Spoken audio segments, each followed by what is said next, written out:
Now, what I wanted to talk about tonight with you are this idea of learning styles. Now, learning styles, we've talked about on and off. You've heard people talk about these a lot over the years. But for our purposes, I want to start with the definition that learning styles are ways that students prefer to receive information, to receive ideas, to receive notions. And you've probably heard of some learning styles before. I'd like you to tell me what some of them are. So if you can turn on your microphone and tell me one, that would be great. What are some learning styles you've heard of? Kinesthetic.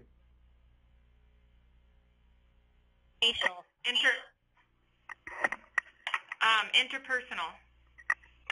Intrapersonal. Visual.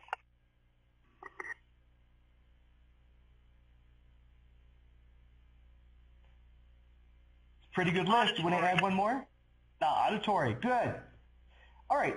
These are learning styles that we've heard of. And these are specifically, when we talk about educational research perspective, learning styles are the ways we want students to receive, students prefer to receive information. It's not that they can't receive information in other ways, but they certainly have a preference. And there's a wide variety of lists of learning styles out there. We're going to talk about a particular one that seems to be pretty common across the educational spectrum. And some of these things are things that you listed, and some of these things are not things that you listed. But don't worry, some of the things you listed that aren't part of this list are part of a later list coming up. So let's talk about this real quick. But before we do, the essential question that I want you to think about as we're going through this is, should you, or your teaching staff, or your building, or your district, should you endeavor to make your teaching strategies, and we've learned a lot of them this term, should they match your students' learning styles? That's our essential question that we're going to keep coming back to. The other thing we're going to keep coming back to is I'm going to keep covering my microphone because I've got this really nagging cough that just keeps getting me here. I'm sorry I keep coughing in your ear there. That's terrible. So one of the things that we can imagine is if there is a mismatch between learning styles and teaching strategies, the learning styles of what your students prefer in terms of getting information and the teaching strategies for how you prefer to give out information, you can run into some pretty big problems here. There can be a conflict. One thing that can happen if students' learning styles, the way they're perceiving information, just doesn't match the way you're giving it out, well, they could become very inattentive in class, or they could become bored, or just become disengaged.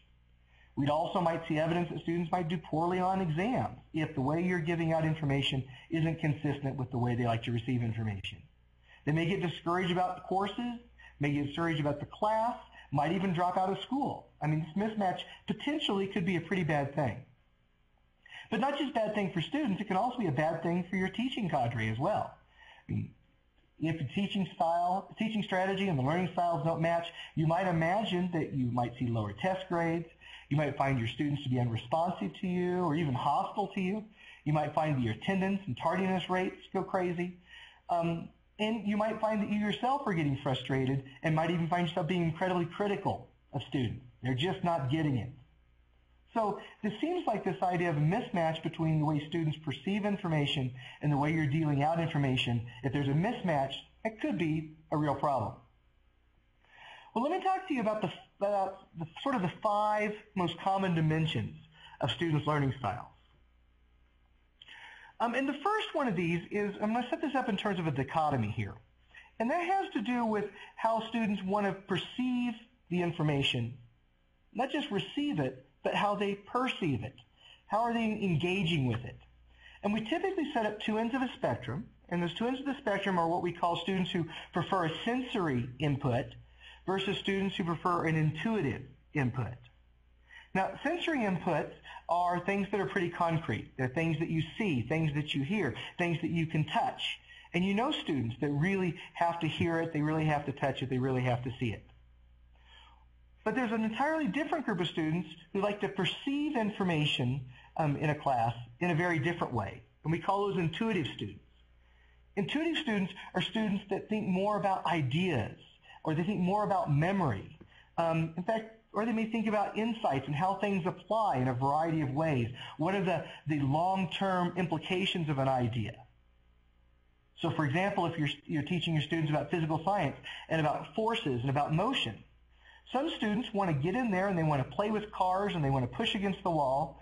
And other students want to think about, well, when I was riding on a roller coaster, when I'm riding on the tractor, or when I'm out playing in the yard, what are some things I felt, some memories that I have? The two very different ways of perceiving the world around them. And when we teach one way, we have a great potential of being a distraction to students that prefer it the other way. A second dimension we tend to split apart is something that many of you mentioned, this idea of people that prefer to receive information visually or they prefer to receive it verbally or auditorially. Students that are really prefer to get things visually, they want to see charts. They want to see illustrations. They want to see you blow things up. They want to watch you demonstrate ideas in a very pictorial sort of way. Those are what we call students that want to perceive information visually. And at the other end of the spectrum, we often think about students who want to perceive things more verbally. They want to hear people talk about it. They want to see it written on the screen, or they want to see it written on the board. They want to hear you say those things. They want to hear you read your slides, if you will, as opposed to just showing them a picture that's worth 1,000 words and just talking about it. So the first one that we talked about here were students that one dimension of this idea between sensory and intuitive, people that wanted to touch it versus people that wanted to think about it. And the second dimension here, I'm going to talk about 5 of these dimensions, is students that want to perceive information visually versus students that want to get it verbally. Now, a third dimension is about how they want to organize information, how they want the sequence presented to them. And in general, we break this up into what we call inductive, students that prefer inductive approaches, and students that prefer deductive approaches. Now, these are terrible words, and I can almost never remember what they mean, but I do remember the ends of the spectrum. And there are some students that want to be told the facts, the figures. Patizia, is that you coming in? No, it's still not working. Sorry about that. Students that want to be given the facts, want to be given the observations, want to be given, see the physical things happen, and then come up with overarching principles. For example, you might be studying Newton's second law, which is force equals mass times acceleration. An inductive student would want to see you applying lots of forces to make something accelerate, see lots of different masses being accelerated with different forces, and over time come up with the overarching principle that force equals mass times acceleration. Or if you're teaching concepts of evolution and natural selection, or even food webs. Some students, we call them inductive students, want to see how it is that the rabbits eat the plants, and how the foxes eat the rabbits, and how the birds eat the baby foxes. And then together they want to say, oh, well, everything fits together in a chain, and that chain is a food web or an ecosystem. The other end of the spectrum for that dimension is what we call deductive. And this is where students want to have the general principles and then try to see how it all falls out in individual places. So for example, use the same example we're using now about food webs. What you might want to, a student who prefers a deductive way of receiving information would want to hear you say, okay, the overall rule is that little things get eaten by bigger things, and bigger things get eaten by even bigger and bigger things. Let's see how that plays out. Let's look at plants, and let's look at rabbits, and let's look at foxes, and let's look at raptors and eagles. See the difference into the spectrum here? An inductive student who prefers to receive information that's organized in an inductive fashion wants to see lots and lots of examples and then know what the overall principle is. That's in conflict, quite literally in conflict, with a student who prefers things to be organized from a deductive perspective, which is they want to know what is the general rule and then see lots of examples of it. And that works whether you're talking about mathematics, where you're doing mathematics, maybe you're trying to multiply fractions or divide fractions, or you're talking about using phonics as a way to learn sounds. Do you want to see lots of examples and then get the rule? Or do you want to get the rule and see lots of examples? So that's inductive versus deductive. The fourth dimension, when we usually talk about learning styles, has to do with what students do with the information. And the two ends of that dimension here we typically think about as active or reflective. A student who's actively trying to process something is the kind of student who wants to talk about it or wants to act it out or wants to move their hands around, needs to talk about it with somebody else. Turn to your neighbor and figure out this idea related to food webs. Or at the opposite end of the spectrum, there's students who prefer to process the ideas internally and reflectively. They want to say, okay, nobody say anything to me for 5 minutes. Let me just think about what you said and think about all the places that this might apply. And then I'm going to have some questions for you to see if I'm thinking about this in the right way. So these are students in two very different directions on this dimension about how you process information. And you know who they are. They're the students that want to talk about every possible idea. They think out loud. And for some of your students, it's terribly annoying, but you know exactly who they are and you know why they're doing it. So you're not annoyed by it as the teacher. And then you have some students that don't want to talk about it. They don't want to turn to their neighbor. They need to think about it for just a little bit. So two different dimensions for processing information. Now, what the fifth dimension, sounds like a musical group, doesn't it? Has to do with students who progress through material. And we tend to put students on two ends of a spectrum, how they really prefer to move through material. And we call that sequentially versus globally. A sequential student wants to know, okay, what happens first, what happens second, what happens third, give me small cognitive steps, and I'll get there, and I'll, when we're doing fractions, show me to do this, show me to do this, show me to do this. Or someone who thinks globally wants to be able to think, what's the overall picture here? And in general, okay, give me the whole thing first, and then I'm going to sit down and begin to figure it out. Give me the whole set of procedures that I need to go through and how we're going to pot a plant, and tell me why we're potting a plant, and then we'll figure out what the steps are to get there. It sounds a little bit like deductive versus inductive, but in one case it has to do with how they're organizing their thinking, and in the other case it has to do with how they're moving through their thinking. All right, so there's quite a few dimensions that we've talked about here. So if we want to just kind of review these here all on one screen here, the 5 that we put together here were sensory, touching it, versus intuitive, thinking about implications, ideas, insights. Visual versus verbal, those students that want to see a picture and a diagram versus those students who want you to describe it, read what's on the screen, and speak it. Then an organizational principle, where a student may be inductive, in other words, they want to see all the different examples and then come up with a general principle, versus deductive, which is they want the overarching idea and then to figure out how it fits and how it shows up in different places. The fourth one, we talk about actively versus reflectively processing information. That means they need to do something. Do they need to touch it? Do they need to talk to somebody else? Or do they need to sit quietly and just think about it?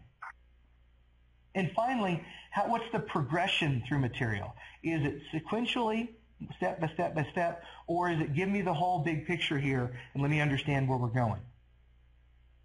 All right. So in general, when we talk about learning styles, these are the 5 dimensions that we typically talk about and the 10 ends of those five dimensions. And of course, you could imagine taking a survey that would tell you as a teacher or tell your students or tell you as your principal how people might be thinking about these things. And of course, they all show up on a spectrum here. What I would like to do is to have you in a moment work in your groups here and see if you can come up with a description of who this person is.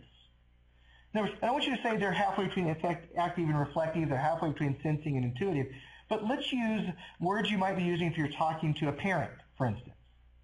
So talking about how they like to think about information, talking about how they like to encounter information, talking about how they like to have things explained to them, and talking about how they would like to work through that material. So what I'd like you to work in your group, and let's see if we can verbalize this chart. So if you're sitting with more than one person, in just a moment here I'm going to ask you to turn down your volume so you can work on this together. And you should each take one line and then trade lines. If you're sitting by yourself, what I'd like you to do is to talk with the rest of the group here, and each person take one of these and translate this chart into English, quite literally. So I'm going to set the timer here in just a moment, and I'm going to set the timer for, there's 4 of them there, so I bet we should take about 6 minutes to do this. One of the things we know about learning styles is that when we interview teachers, what we find is that most teachers are happy to agree with the idea that people learn in different ways. A lot of different students, a lot of different ways, a lot of different speeds, a lot of different pathways. People tend to be pretty okay with that. But one of the things we know is that most teachers, particularly new teachers, although they are perfectly happy to agree that people learn in different ways, they don't have a clue what they might do about it. Not any idea. So they tend to teach the way that they were taught or the way that they think they understand things best. Which if you're from exactly the same demographic, exactly the same background, exactly the same culture as your students, that probably works out pretty well. But if you have any diversity whatsoever in your student body, the way you think about things may or may not be the best way to move things forward. But one of the things that we really do struggle with is that teachers don't often realize that because they don't come from the same background, the same motivation, the same demographic as all their students do, they don't understand the ways that that can actually hurt students. And in particular, if you decide to only teach from a verbal, inductive, sequential point of view, there are many students in your class that aren't oriented that way.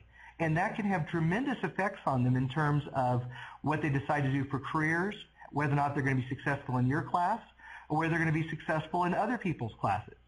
Because we tend to create the kinds of classes, if we don't think about it very carefully, that represent the way we learn best. And that may or may not be true for all students. So what do you do about that? Well, first of all, there's a 12-step program for that. The cultural reference here is that there's a group called Alcoholics Anonymous, that if you have succumbed to addiction by alcohol, there's a 12-step program on how to get out of it.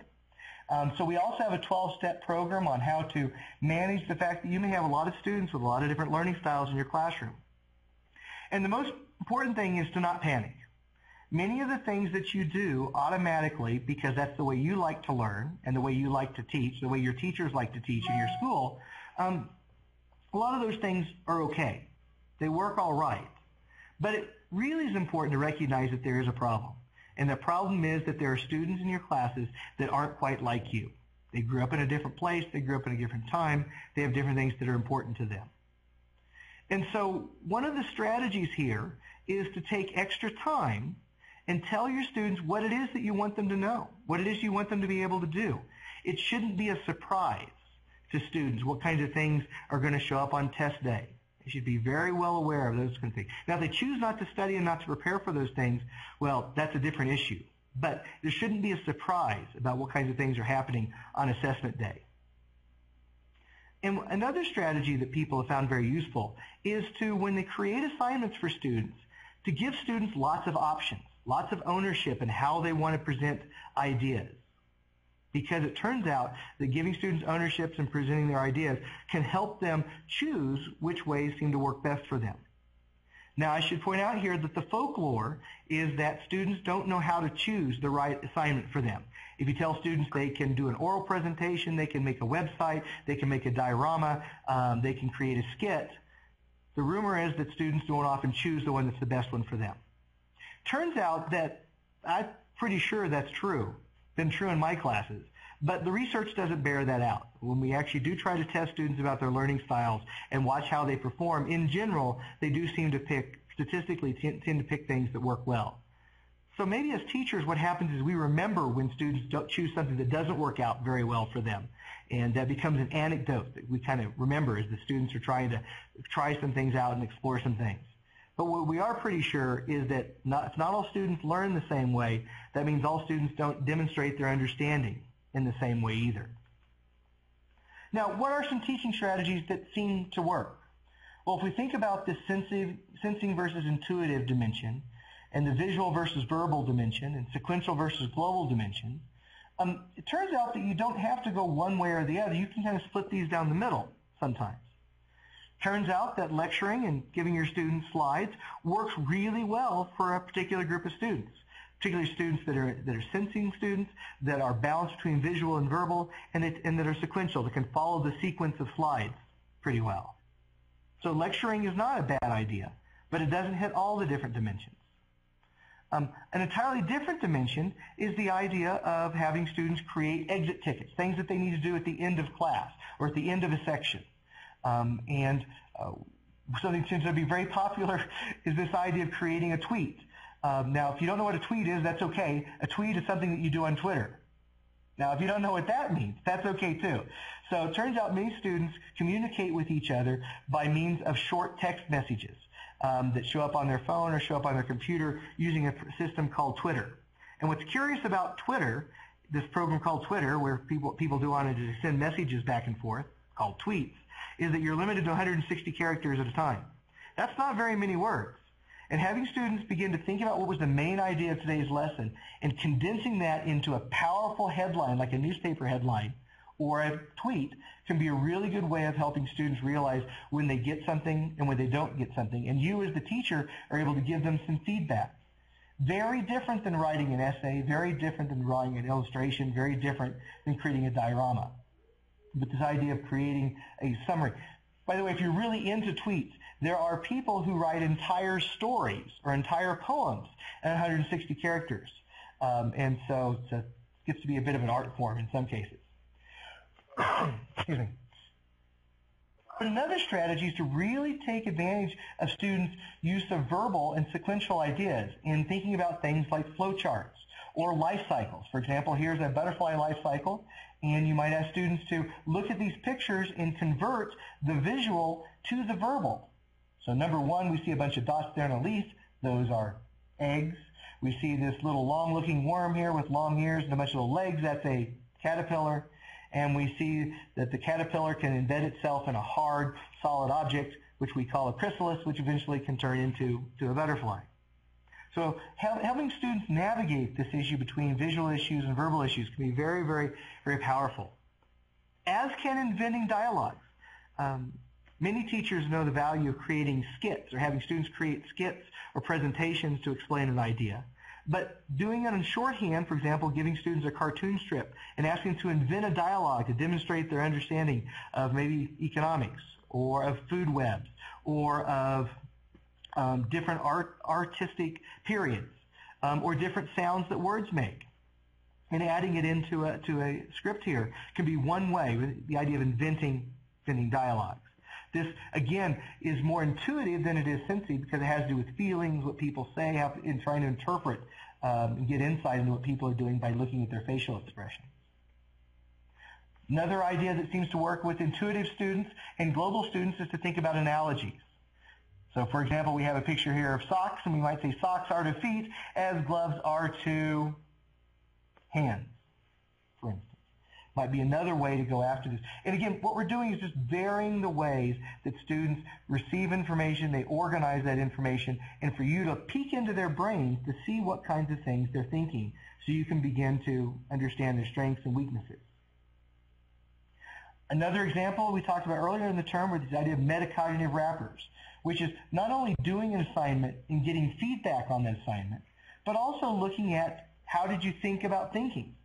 So in this particular class, many of you have now finished your assignment number 3 and have moved on to assignment number 4. And so it'd be a very good idea for you to begin to think about from an intuitive and global perspective. How do you feel about these things? How do you remember? And how does it impact the overall sequence of things? Or that's a sequence, that was a bad word in that case. The overall picture of things is how much time did you spend doing assignment number 3? Was that enough? And how does your experience with assignment number 3 inform what you ought to be doing as you think about assignment number 4, assuming you want to do a great job? And if you've got classmates, what kind of advice you'd give another student about how to be successful at doing assignment number 4. If we hadn't gotten a 20-minute late start, what I actually do is ask you to turn to your neighbor and talk about advice here. But we're going to skip right past that. So I want to get into just a couple more teaching strategies. One has to do with illustrations. the idea of making thoughts, making ideas very visual. And here is a flow chart for a carbon cycle and how it moves through the Earth's atmosphere, but you can imagine a whole bunch of different kinds of things. And you ask students to take these verbal words that are here and create illustrations that describe what is photosynthesis, what is a herbivore, what is a plant, what is decomposition, what is transpiration. Asking students to create illustrations that they themselves own to help students move from the verbal to the visual domain. And finally, the idea, this picture didn't come out very well, but the idea of creating cartoon strips is incredibly powerful in many things that I've been doing. And this is where students take global understandings and try to move that to more sequential explanations. They're just highly visual, highly sensing because they're physically touching it, they're seeing it, this idea of creating cartoon strips that describe physical processes. In this particular one, this is an example of protein synthesis. You could imagine ones on how fossils are formed. You could imagine one on how erosion occurs. You could imagine yet a different one on how to conjugate verbs. Another one on a cartoon describing how to diagram sentences. I know we don't diagram sentences anymore, but that's the first example that came to my mind. All right. So what we've been talking about up to this point is specifically how is it that students want to perceive information? How do they want to organize it? How do they want to think through it? How do they want to internalize it? That's different, interestingly enough, than how they want to tell you about it. How they want to take in information and how they want to express information can be diametrically opposite. And we've spent a lot of time being confused about this because we've had this global idea of what intelligence is. And this idea of intelligence and how we think about it kind of gets in our way sometimes in helping students find ways to express their thinking. So I have a picture here of Albert Einstein. The reason I have a picture of Albert Einstein here is I want you to remember that we're talking about intelligence here. Not talking about ways students like to perceive information, but how they begin to think about it. What is their intelligence-ness? And when we come back from a very short break, so you have a chance to make a quick bio break, get your cup of coffee here, we want to talk about what intelligence is and how we measure it, and what does that have to do with the different teaching strategies that are available to us as we begin to think about learning styles. So I'm going to set the timer here just for a quick break. So again, we've got a picture of Albert Einstein here. And I think we can all agree that Albert Einstein was smart. But I'm curious, how smart was he? Somebody pitch in here. How smart was he?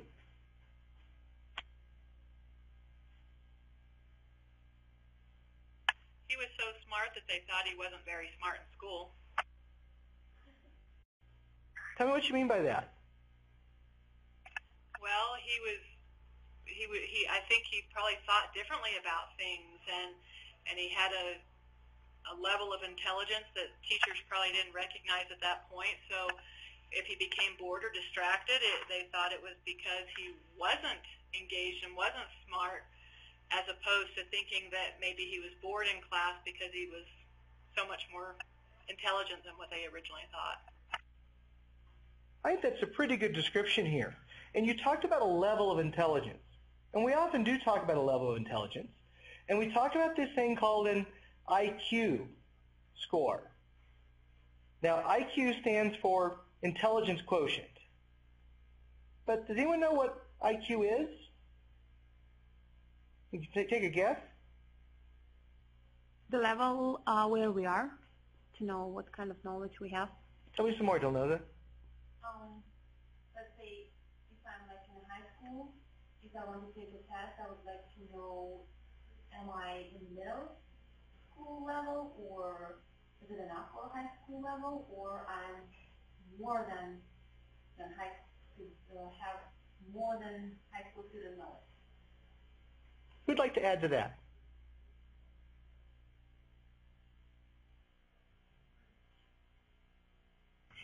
To me, it's just a score on a standardized test that shows what you know and what you don't know.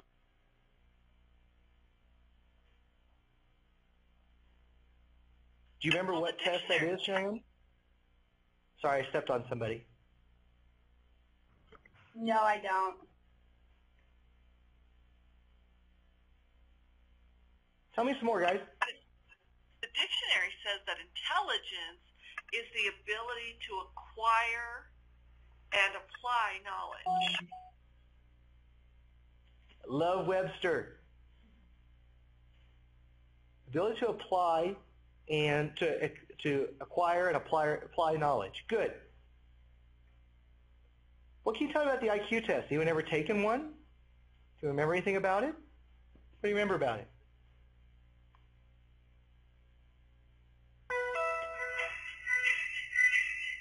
Hey, I see Matitsi. I don't remember it being anything really like factual on it. You mean like what year was the War of 1812? Right. Yeah, it was What do you putting remember? round pegs and round holes and square pegs and square holes. Yep. Shapes are a big part of it. Question. Say again? I think it's more like logical questions. Figure out the patterns, what shapes go with what. So reasoning questions like if there were like 12 cups and then if you add something, what happened in the end?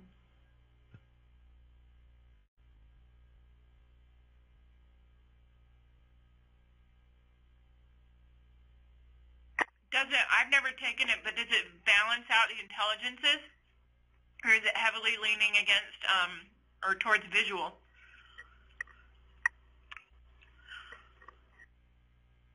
I have taken 3 years ago when it were different questions that I had like 50 questions in it and I did only 30 and I didn't move further because it was questions from biology, from physics and then chemistry and different, and most of them were kind of a math shapes like name this shape or kind of logical tests. So Deleuze is right in that when you take an IQ test, what you do is you start answering questions, and when you miss 2 in a row, you stop. That's how they decide. And by how far you got down the list, that's how they determine what your IQ score is. Your IQ score is the score that you get on your IQ test. And so intelligence, for most psychologists, is what is your score you get on the IQ test. It's got a lot of shapes, a lot of round holes and square pegs. It's got has some factual questions. A question might be, what is glass made of? Or what is turpentine made of? A procedural question might be, if your aunt's sister's brother is related to your uncle, how is he related to you? Questions like that. And the intelligence quotient score has to do with the average score that you get. In general, we scale everything so that the average person of a particular age gets a score of 100. And IQ scores are generally believed to not be changeable.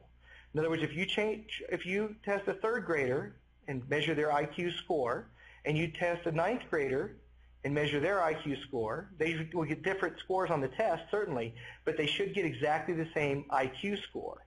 And if you go measure the intelligence of a IQ score of a 35-year-old person, they should answer more questions as well, but it shouldn't change based on their age. In other words, intelligence, in the traditional view, does not change with education and does not change with age.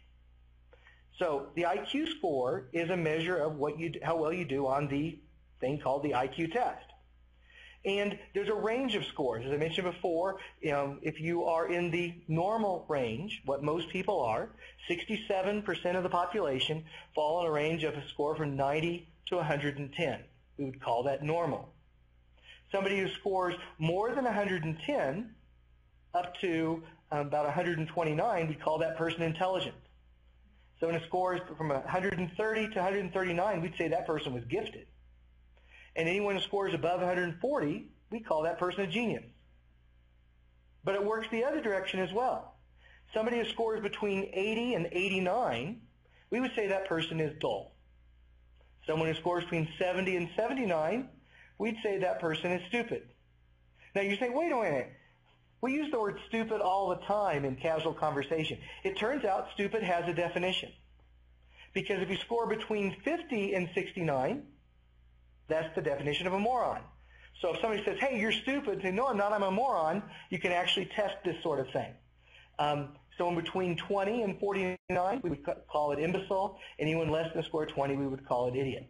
Now, we don't really use those terms so much anymore because people have used words like dull, stupid, moron, imbecile, idiot in common language so much that they don't really take on that meaning as much anymore. So the psychologists have redefined these words a little bit, having to do with where we talk about mental retardation, we talk about somebody who's profoundly retarded, fit into these scores much more exactly than they do now. But in general, this is the way we thought about intelligence. How you score on that IQ test related to your age. And it shouldn't change over time or with education. And it shouldn't have anything to do with your demographics, your family background, your religious background, whether you're male or female. None of those things should matter. Your intelligence score is what you get on the intelligence test.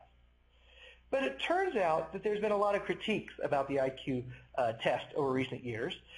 Here's a cartoon here about one chicken saying those tests are inherently flawed. The other said, you must have had a low score to think there's something wrong with those tests. But what we do know now is that there has a lot to do with cultural backgrounds. For example, if you were to ask the question, as I joked earlier, about your mother's sister's brother's uncle's cousin, how is that person related to you? It turns out that some people know and pay a lot of attention to those things in those terms, and other cultures do not. For example, maybe you're from a family that thinks very calabash. In the idea of calabash family is anyone who's around a lot is and they're older than you, they're your uncle, they're younger than you, they're your cousin, and that's totally good. And it's not just for people that have low scores. We also think about people that have high scores. Some of you may know people that are identified in your school as being gifted, and you kind of wonder how they get through the day sometimes. So just because you have a high or a low IQ score, today we tend to think it doesn't necessarily have everything to do with what your life pathway is going to be, like we used to. Now, people really started taking the start and thinking about this a lot recently, because they discovered something very interesting. And that is, if you took students who scored in the 70 to 90 range, and you asked them to take the test again, but this time, for every right answer you get, I'm going to give you a handful of M&Ms, or going to give you an M&M. At the end, we're going to count it up and see how many M&Ms you get. What we find is a number of students who score in the 75 to 85 and 90 range all of a sudden score better. They score up in the normal range. This is a crazy finding because IQ score is supposed to not have anything to do with your age or with your demographic background or with your sex or where you grew up. It's supposed to be your intelligence. Yet we find out for certain groups of people that if you pay them to take the test and get the answers right, all of a sudden they start scoring better. Now, that doesn't work with the very low end of the thing. It doesn't work with anybody over 100. So if you have an IQ of 105 and I tried to pay you to get right answers, you wouldn't do any better. But if you have a score of 85, all of a sudden the test doesn't work anymore. That's a profound, crazy idea. So we began to think about this in a number of different ways. In the 1980s, there was a psychologist at Harvard University, he actually not was, he's still there, by the name of Howard Gardner, who proposed what he called the theory of multiple intelligences. Now, in the theory of multiple intelligences, what he proposed was that intelligence is indeed the idea or the ability to acquire knowledge and remember knowledge, but it's also the ability to solve problems or be creative of things that are valued, maybe not in your culture, but in other cultures. And he imagined that there were at least 8 different intelligences that somebody might have. He's up to 11 now, I believe, but the classic list has only 8. Excuse me. And that every individual possesses varying amounts of these different intelligences, and that these different intelligences can change over time. Now, this was a crazy idea because before, intelligence was what you scored on the intelligence test, the IQ test. But here comes Howard Gardner with this crazy idea that students have different abilities and a wide range of abilities. Some are strong in one area and weak in other areas. And you might bet people say, well, you know, they aren't really intelligences because intelligence is what IQ test measures. They're really abilities or aptitudes. But Howard Gardner said, no, I don't want to call them abilities or aptitudes. I want to call them intelligences, because he was really trying to poke hard at the classical psychology group that thought everything was related to IQ scores. So he insists on using the word intelligences. And so what he says is that individuals are never endowed really with just one intelligence. They have a wide variety of them, as long as their brain is unimpaired, and they blend in different ways. And they're used at different ways and different times to be creative and solve problems. What's the profound idea? And teachers really, really like this idea. Now, why do teachers like this idea? Well, teachers like this idea because they like kids. They like kids a lot. And when they look at children in their classroom, they often see value in those children. Yes, the student may not be able to divide fractions very well, but they're really good at artistic illustrations. Or they might be really good at interpreting a poem to understand how it relates to everyday life. The things that don't show up on the IQ scores, on the IQ test. So teachers have really, really grabbed onto this hard as being a wonderful way to describe the wonderful beauty that's in the classroom. Parents, on the other hand, have not been so fast to take on this idea, because contemporary parents, if students don't do well in a particular area, they like to have reasons for that. Well, you know, Susan is not very good at math, but that's because I was not very good at math when I was in school. Or, you know, this particular student just can't concentrate because they have one of these alphabet soup ideas, diagnoses that are around very common today. So parents have not been so embracing of the idea of multiple intelligences. And psychologists are not embracing of the idea of multiple intelligences at all. This idea that they're different ones and that they get better and they get worse without practice and they change. It's very, very messy. So this idea of multiple intelligences really is pretty controversial in a number of different areas. But in general, teachers like it and teachers adapt to them. So now that I've kind of cued you into this idea of theory of multiple intelligences, can you list what they are? Can you remember them? Musical. Give me an idea. Say it again. Musical. Musical? Excellent. What's another one?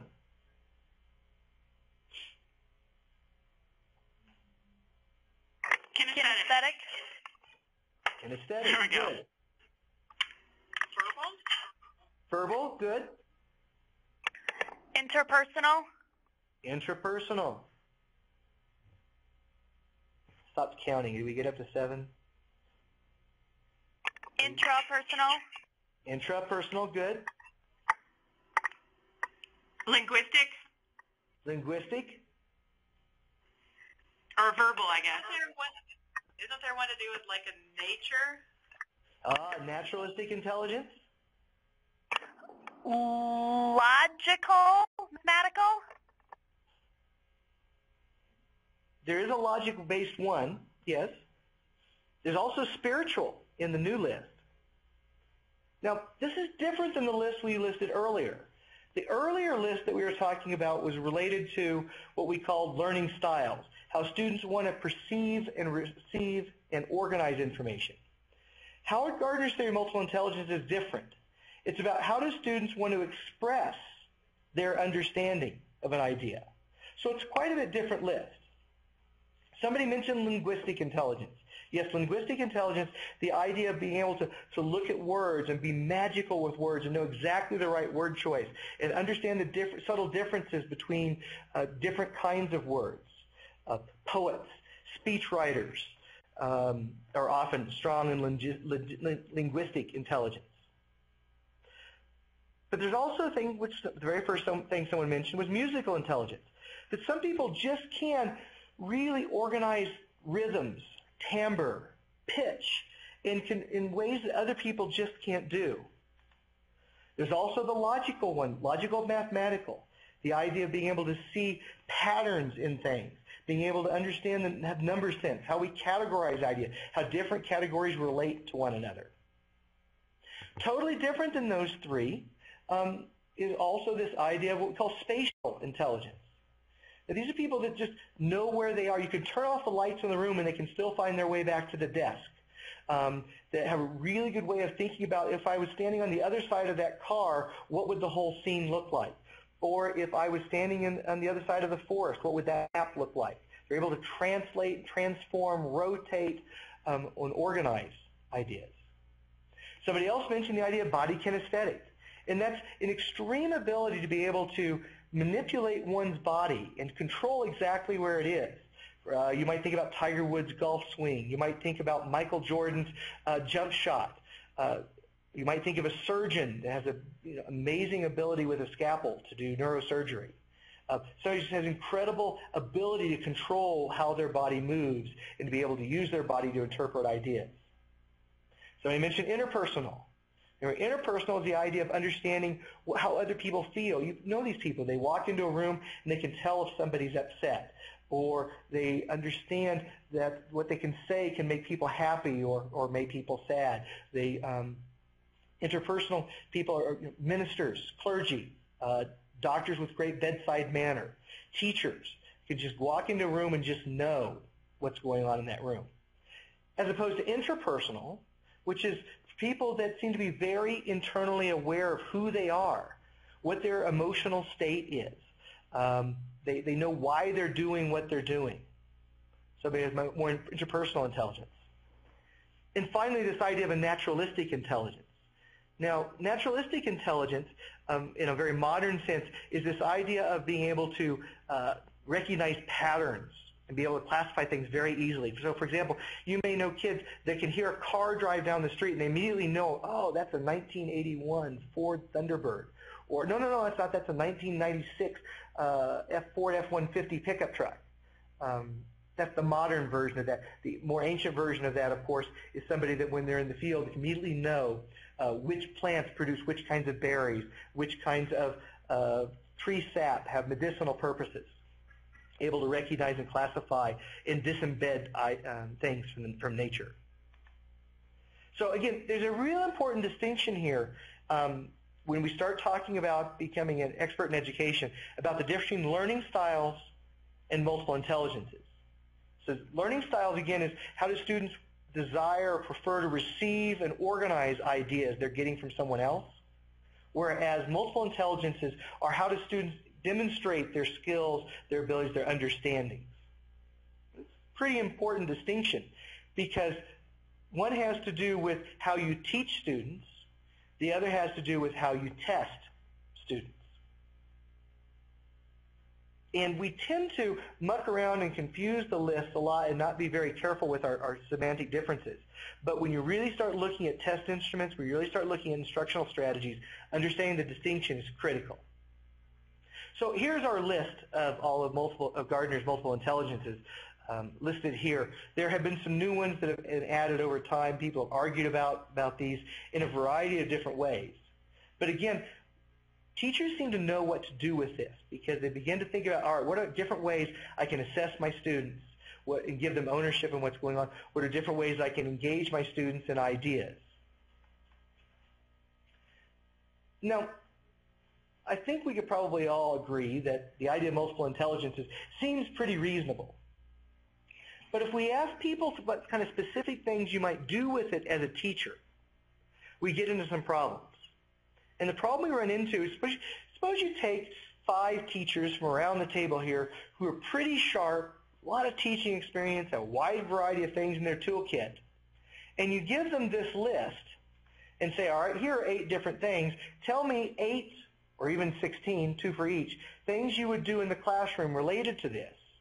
What we find is if you have 5 different teachers, you get 6 or 7 different answers. If it's a really tight theory and we really understand it, one of the things we'd expect is many of us would apply it in much the same way. And we find tremendous variation in how teachers begin to think about applying these things. Well, that bothers us a little bit. It also bothers us when you do educational research on multiple intelligences. In particular, what you'd like to do is be able to say, okay, Jose has these particular aptitudes, these particular intelligences, and Joanne has these different intelligences over here. We should be able to create a test, written, performance, whatever, that consistently, we would all agree, provides evidence that says, yes, Jose is good at these things and Joanne is good at these other things. But it turns out when we try to do that, we don't get very consistent answers. Finally, when we think about what happens in school, we find out that school doesn't actually go across all of these ideas very evenly. So for example, when you ask students to talk about geography, about the nature of people in different parts of the country and why do they live the way they live, what kind of clothes they wear, what you might say is, all right, well, if I show students pictures, the visual students should do better, and if I read it to other students, the auditory students should do better. And for kinesthetic students, maybe they need to try on a pair of shorts and flip-flops, and they need to try on a winter coat and a stocking cap and make these comparisons. And that students should learn better if I say it to them or they touch it or if they see it. Different students should do better. But it turns out that that's not what school is really all about. It's not actually about the words or about the touching of clothes or about the seeing of clothes. We're actually talking about the meaning of why people live in a different way and why people use different clothing. We're talking about the meaning. So therefore, whether it's auditory or kinesthetic or visual, it really shouldn't make a difference because we don't care if students have the words versus have the touch versus have the visuals. What we care about is do they understand the ideas. So we find a conflict there. So these are some pretty serious criticisms about the theory of multiple intelligences. But the answer is maybe, so what? For the following reason. If we can convince teachers in our cadre of people that we're working with either as instructional facilitators or just being an instructional leader in your school or being a principal or being a superintendent, maybe if they believe multiple intelligences works great and that makes them stop and say, okay, I want to use a variety of modalities when I'm teaching and a variety of modalities when I'm doing assessment, maybe that's just okay. Maybe we shouldn't criticize them too much. The fact the theory doesn't hold up very well, it's not consistent from person to person, maybe just the fact that makes people think about it in different ways is good enough. And I'd suggest that that's probably okay. If students improve their learning because teachers improve their teaching because they're using different modalities, I think that's probably a really, really good thing, even if it's not grounded in a rock-solid theory that you could sit down and argue with hard data about. So if we pose the question of should you be teaching to a particular multiple intelligence, one of the things that we struggle with is this idea we know that when people do come up with multiple intelligence tests, they're not stable week to week. For example, Lisa might be really strong in kinesthetic in January. By February, she's really strong in visual. And by March, maybe she's really strong in intrapersonal. So if students move around with multiple intelligences because they're not stable, it's really hard to decide. The other thing that isn't clear is if students prefer a particular intelligence, does that mean you should teach consistent with it, or should you intentionally conflict with it? In general, what teachers say to one another, if you read the How to Teach with Multiple Intelligences books that are out there, what they say is, if Joanne is really good in this particular way and Jose is really good in this particular way, well, we should teach to their strengths. But what Gardner would say, actually, is no. If Jose is already really good at interpersonal intelligence, we should do as much as we can to try to raise up his ability with interpersonal, whatever I said before, the opposite of that. And if Joanne is really good with logical and mathematical, we should probably spend as much time as we can working with her to try to improve her kinesthetic intelligence. That's different. Right? If we think about all students have strengths and we want to help students be as strong as they possibly can, we tend to think that maybe we should be teaching consistent with that multiple intelligence. Whereas Gardner says, no, we should be doing the opposite. What's the right answer? We don't know. But Joyce has a lot to say about this. Without ever listing out the multiple intelligences, without ever listing learning styles, and you probably thought that was curious to have an entire chapter on learning styles where it didn't list a single one. And that has to do with what Joyce says about discomfort in learning. So remind me here, when Joyce is talking about discomfort in learning, what's he talking about? Help me understand that idea.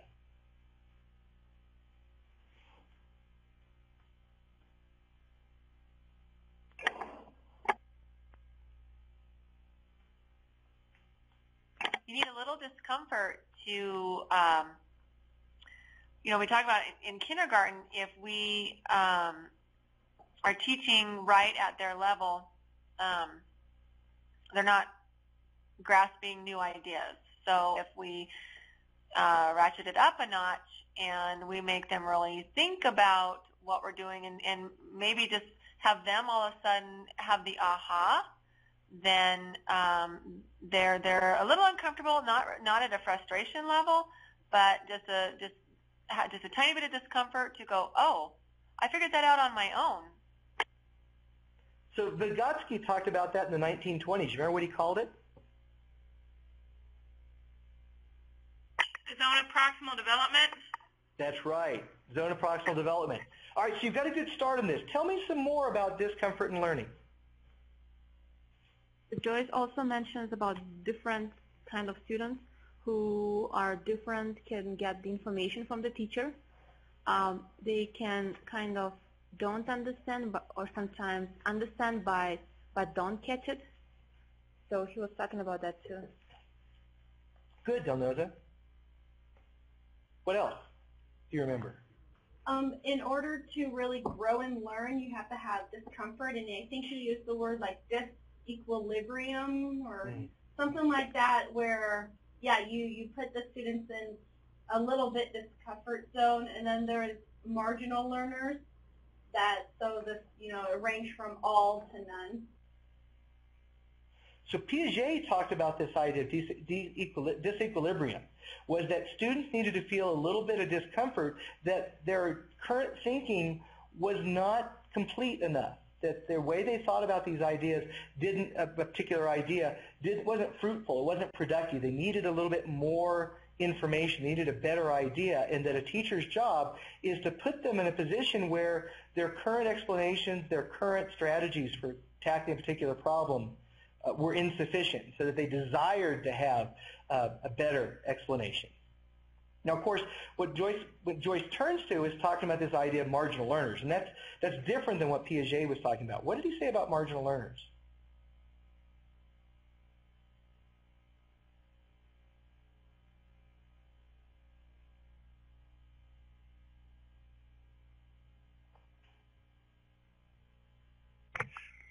Mainly talked about the comfort of the students.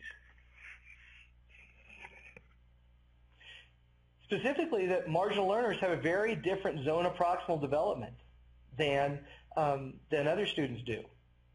This is also cultural. You remember, as you were reading in the Teaching Gap book, one of the things they spend a lot of time talking about is how soon American teachers tend to jump in and stop frustration, whereas teachers in other countries, particularly Asian countries, tend to let frustration go a lot longer than American teachers do. So this idea about discomfort in learning has real implications to us. In particular, one of the things we know is that learning is hard. If you spent all day sitting in a chair reading the Joyce book and trying to figure out what he was talking about, you were tired at the end of that. No, you didn't lift any heavy objects. I mean, the book's kind of heavy. You didn't walk, a mile while doing it in the heat. You were sitting in a comfortable chair somewhere. Yet you're exhausted after reading Joyce. And that's because learning really does require mental effort, because physically things are changing in your brain. As you learn something, you are literally building new neuron connections in your head. And if you did a brain scan of yourself before and after this class, you will find your brain is different. Now, hopefully your brain is bigger and has more connections. I know that some of you are thinking, oh gosh, after this class I killed a lot of brain cells, but we don't want to talk about that particular thing. But literally, learning is a physical thing. But the other thing that we also understand from this is your role as a teacher is really important. You can cajole your students, you can motivate them, you can get them excited, you can beg them, you can give them smaller reading assignments to move them through ideas, you can give them small learning experiences, you can tell them when they get it, when they don't, giving them tests. There's a lot of things teachers can do to help move the learning process along. But in the end, the learner has to do the learning. And one of the ways we can motivate the learner is to give them a little bit of discomfort, because when they fix that discomfort, quite literally, the brain releases a bit of dopamine, and that dopamine feels good. When you get something figured out, when you really understand what Joyce is talking about in a particular scenario, you go, aha! It feels good, not just emotionally. There's a chemical that happens in your brain that when a learner does the learning, there's a positive adrenaline hit. It's not adrenaline, it's dopamine that actually hit. So to help students get discomfort, find discomfort, and then have success moving out of that discomfort really is a really important role of the teacher. The teacher's job is not to know all of the content so they can say it all to the students very clearly. The teacher's job really is to figure out which instructional strategies, which teaching strategies are going to cause some discomfort, but not so much discomfort that students can't move forward. In fact, it's enough discomfort that students do move forward and grow as a result of that. And whether you're using those multiple intelligences, whether you're using learning styles, whether you're learning any of the 52 different instructional strategies we've talked about in these 4 different families over the term, this is really the goal of where Joyce is trying to get you to. Joyce is trying to help you understand that you can create discomfort, and different people have different kinds of levels of discomfort and get discomfortable in different ways. And that having a large toolkit of instructional strategies focused on helping that particular student do better is really the magic, really, really where it's at.